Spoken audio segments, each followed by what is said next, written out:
Hello everyone, I am so happy spring is here. I love the flowers and I love to see the trees turning green. It is such a happy time. I hope you are taking a moment to enjoy the beauty around us. Okay, next week we begin the second to the last unit.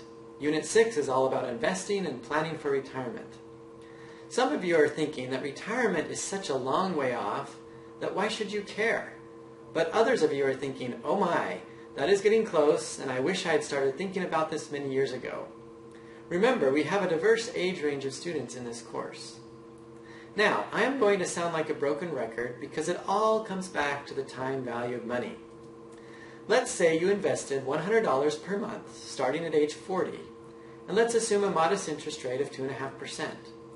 When you turn 65, you would have $41,617, with $30,000 of this being money you invested, and $11,617 in interest. On the other hand, if you did the same thing but started at age 20, you would have $99,967, with $54,000 of this being money you invested, and $45,967 in interest. By starting young, you would have 3 times the growth in your savings, and this is with a conservative interest rate. The sooner you start, the more your money grows. The sooner you start, the less of your hard-earned money has to be devoted to reach the same level in retirement. Now let's talk about Project 6A. It is beneficial to use the discussion board attached to the assignments to help you work through the assignments, but it is even more critical for this assignment. It will be very obvious who does and who does not use the discussion board when I grade this assignment. You can get the needed information from the videos, but I find that most students don't fully internalize it until they participate in a discussion about it. Also, if I just give you an example, it has the similar effect of the lectures. Most don't fully internalize it. Having said that, let me mention a couple of things now. I can't emphasize enough how important it is to take advantage of any employer match on a 401k or other retirement plan. If you don't, it is like throwing away free money. Often companies will match dollar for dollar up to a certain amount. That is 100% return, and in an environment where you're lucky to get 1% returns on your savings account, that is incredible. Almost always you should contribute at least up to what your employer will match in an employer-sponsored retirement plan.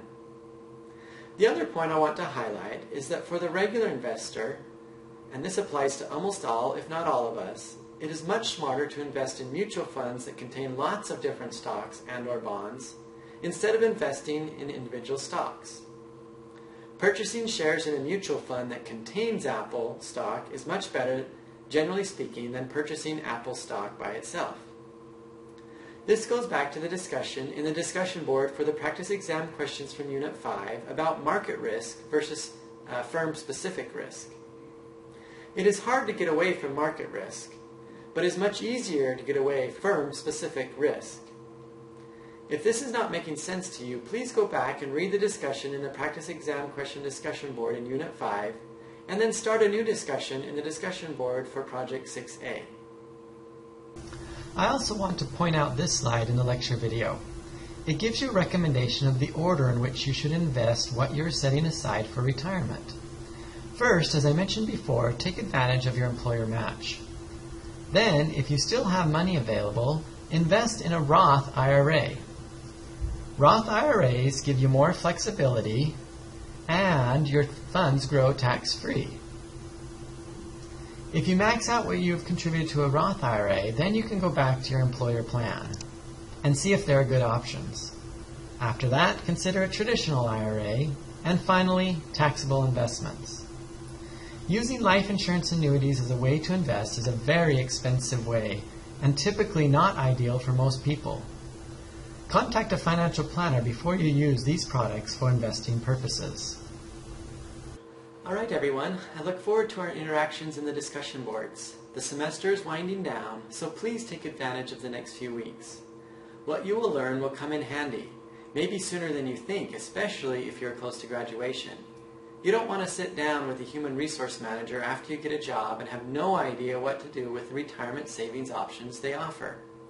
Thanks everyone, and have a great week.